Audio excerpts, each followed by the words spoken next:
it just became just filled with people. Their And terror I'm sitting will there. feed us. I'm sitting there trying to get to one. Oh, there we go. Heroic Tales. Story challenge complete. Let's read the story. All right. Rise of the Grey Wolf. Temulch stepped into the ring. At the sight of him, the audience exploded into thunderous noise. Temulch! Temulch!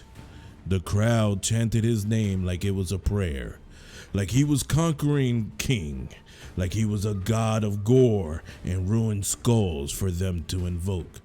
Temulch raised his arms in triumphant salute.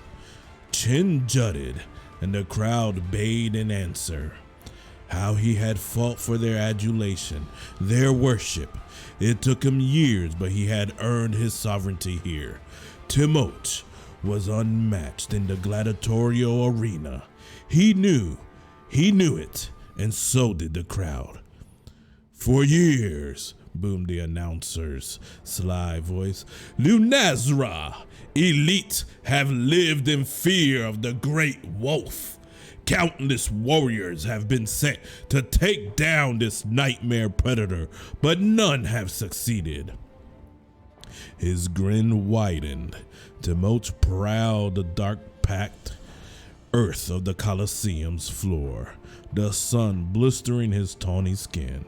What the announcer said wasn't just showmanship.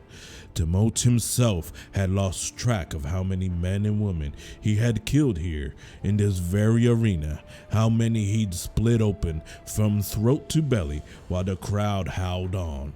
He knew his name in some circles was another word for death. But perhaps today, this may change. A portcullis on the opposite side of the arena began rattling. Temulch squinted. His opponents kept from the light. Nonetheless, Temulch could make out tassels and a peacock feather attached to a tunic, weighted nets, the oiled curve of a longbow. Hellenic accoutrements. Temulch knew the kind. They would be easy prey. It is time to entertain us, gladiators. The crowd roared in its agreement, their voices almost drowning the sound of the portcullis raising fully. 5 men stepped into the ring, the red of their mohawked helmets too bright in the glare of the sun. 1 archer, 3 swordsmen, and the last carried a trident and a weighted net. So pretentious, Temulch thought to himself, stalking forward, accelerating as he closed the distance between them, the jog becoming a full-fledged sprint. That was the problem with all these gladiators. They cared too much about their decorative armors and their long speeches, the shine on their golden epaulets, how they were memorialized by the poets. Civilization and its trappings were such distractions. Temulch would never understand why city dwellers were so enamored of them. But he was happy to use their foolishness to his advantage. Temulch ducked as the first man swung his blade and retaliated with a jab of his own sword, driving the pitted steel deep under his opponent's ribs. He leaned his weight into the blow, torquing it upwards and then to the right, gashing a flap open in the man's abdomen. Temulch dug his fingers then into the rind of torn flesh, pulled until the wound became an open mouth, entrails slobbering onto the earth. The man collapsed, 1 down. He dispatched the next 2 with equal speed and indifference. They were too slow. They were always too slow, encumbered by their pretty armor and their philosophies on how one should fight. Temulch drove the heel of his sandaled foot into the back of the archer's knee. a dagger into the triangle of his collarbone, and as the man went down, Temulch snapped his neck. "If you kneel," said Temulch to his final opponent, "I will make it painless." The man bared his teeth in reply. He was a garish figure, half his face slick with blood, his helmet gone. His right eye was a dripping wreckage of burst tissue. Yet, despite his wounds, despite the loss of his companions, he laughed at Temulch's swords. "I'd make you the same offer, but I want your death to hurt." Temulch shrugged.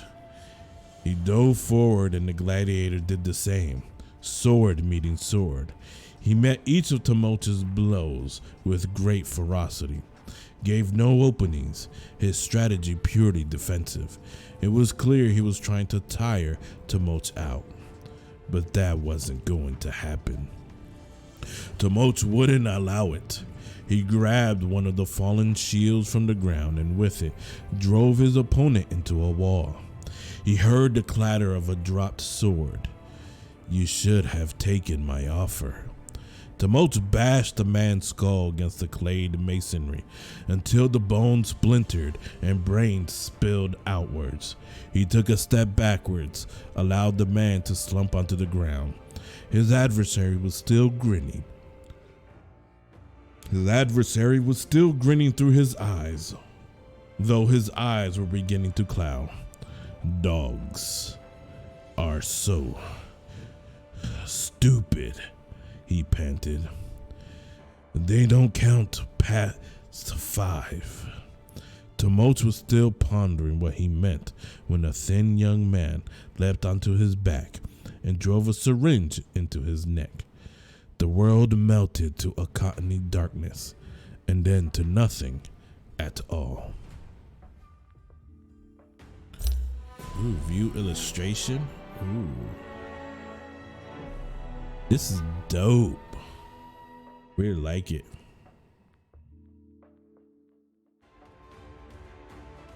Save.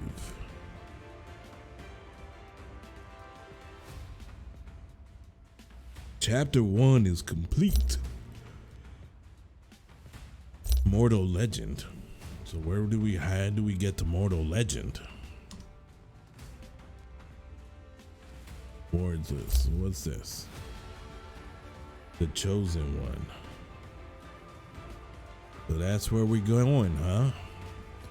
We have to get to Mortal Legend. So now now we're on 2 of 4. We got to defeat 4 enemies.